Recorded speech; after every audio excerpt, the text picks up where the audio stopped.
આજે તો આપણે મળી લીધા દામનગરના મોટા હસ્તીને એ બધાને જય શ્રી રામ। 81મો દિવસ મારી સાથે ગાડી બહાર કાઢીને આપણે જવાનું છે ફરવા। પપ્પાએ કીધું કે કિલોમીટર કાપવા આપણે રફ રોડે હકાલવી। પછી મેં તો લીવર સાપી દીધું। જો રફ રોડે નીકળવી ને તો આવો તો વાંધો રહેશ તે। પછી હું છે માંડ જાતુડે આવ્યું। પછી મેં મારા પપ્પાને કીધું કે રફ રોડે ઉતારવાની વાત ન કરતા હો। 10 રૂપિયાનો કેરોસીન પુરાવીને અમે તો એ દામનગર વાળાને એટલું જ કેવું આમાં કઈ વૈધું નથી। તમે હેને તરત આ પુલ બનાવો હવે।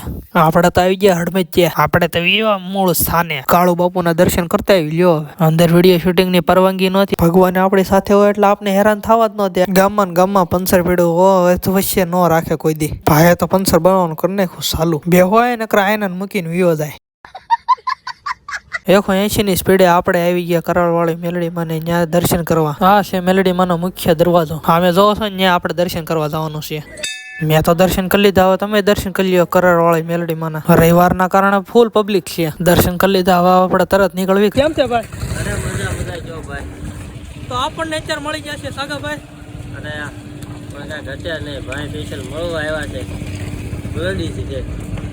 અત્યારે તો દામનગર આપણા હડમચ્ચે છે કે નહીં ત્યાં આપણા બાપુ ત્યાં આપણે દર્શન કરવા જતા। ભાઈને લાઈક કરો, શેર કરો અને ભાઈને પૂરેપૂરો સપોર્ટ કરો। ભાઈને રામ રામ કરીને આપણે તો નીકળી ગયા હતા। આપણે જોઈ લઈએ દામનગરની પાણીપુરી કેવી છે। આપણે તો મંગવી લીધી પાણીપુરી। તમારે ખાવી તો તમે વી આવો। જો લાડુ પડે। મા પપ્પા કઈ ઘર સુધી કાંઈ વેન કર્યું છે ને તો વારો પાડ દો। બીક નો મારે હું તો સાનો માનો બેઠો રહ્યો। ઘર આવી ગયું એટલી દ્વાર છે। પછી તો આપણે એને આરામ જ કરવાનો છે। હું તો રાજી થઈ ગયો કારણ કે અમારું ગામ આવી ગયું। લે આમ તો અમારી શેરી આવી ગઈ। માંડ પૂજા હો ભાઈ। લ્યો બધી કરીને હવે આપણે તરત હુઈ જાવી। બહુ થાકી ગયા અને આજનો બ્લોગ અહીં એન્ડ કરીએ છીએ। મળશું આપણે બીજા બ્લોગમાં।